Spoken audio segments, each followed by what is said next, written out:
save you time and money. They're number one for a reason. That's Mike Astrucci Ford. You're listening to 700 WLW. Also available on 94.5 FM WKFS HD2 Milford.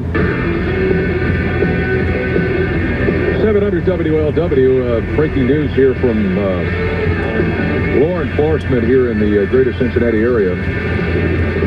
We now have 2 redheads in this studio, and if a third shows up, there will be some sort of federal investigation. It'll be bigger than the raccoon zombie apocalypse. Now, that's a topic right there. Oh, we're covering it. Don't worry. Don't you worry. It's 5 o'clock. Rocky Boyman is with us. When we visited, and he'll be in with Eddie Fingers, by the way, at the top of the hour to take you on through the rest of the day. You know what?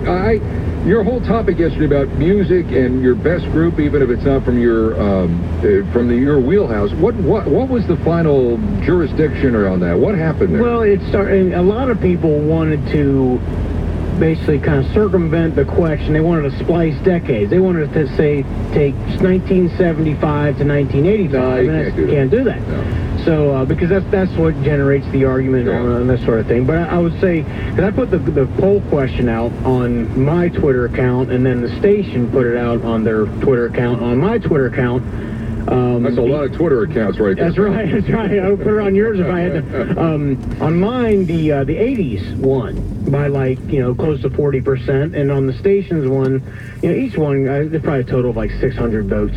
The 70s won on the station, so. That's what. Well, it was. I thought it was interesting because, it's such a subjective thing, right? Right. I mean, it's like, what's your favorite food? What's your favorite beer? And all. It's such a subjective thing.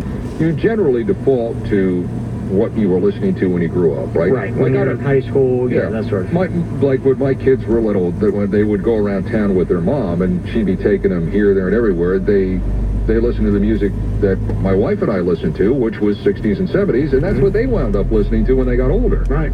So it's whatever is it's whatever kind of like fascinates you or captivates you when you're a kid. Anyway. Yeah, but it brought a good discussion of in the 60s, that was when rock and roll was first being formed. Yes. It was like, oh my God, what is this? And then the 60s kind of put that on steroids a little bit. The orchestration, the complication of the music got enhanced a little bit. In the 80s, it kind of in the 80s hair metal, it got too out of proportion, and the grunge kind of brought it back down to the roots. So it was good to kind of get the discussion of the whole arc of music. Do you play golf?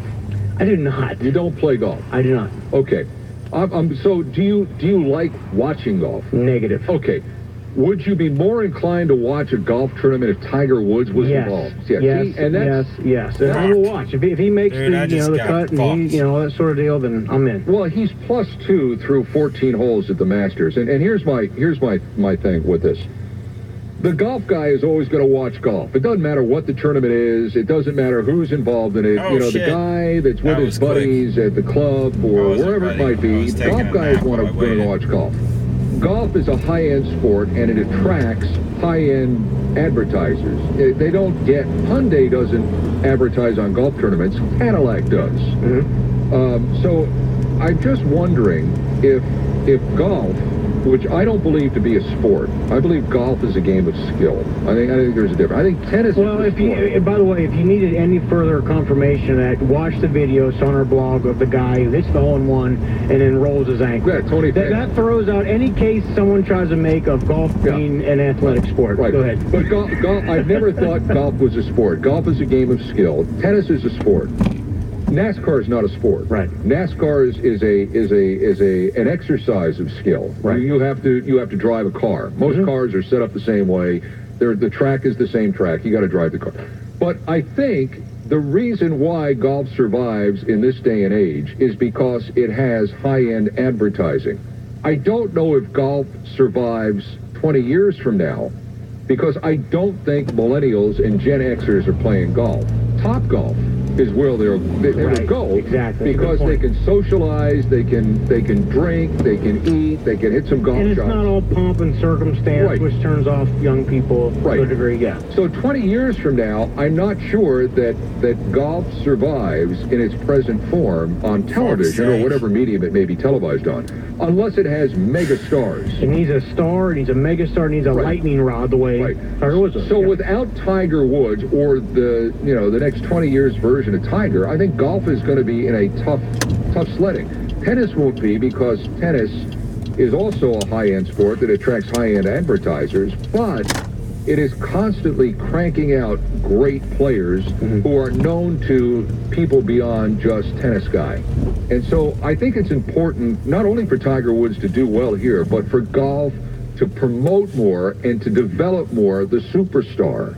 We need more guys like Justin Thomas, who's a great golfer, but really isn't elevated by the golfing community. A local kid from down here, I think in Louisville. That's what they need. And that's why I think it's so incumbent for Tiger to do well now, to pick up that baton and carry it till golf figures out it needs to get by just golf guy to survive in the next generation. 100%, but the thing that makes it hard to duplicate a Tiger's was he was so different, right? He looked different, his family different, his upbringing was different. It kind of went against a lot of the old cliches, so you know how it is, Ken. It's hard to create a star. I mean, golf's trying to shove, Rory McIlroy down our throats and make him a star. It just hadn't caught on. There's no real reason why or why not. It just kind of happens.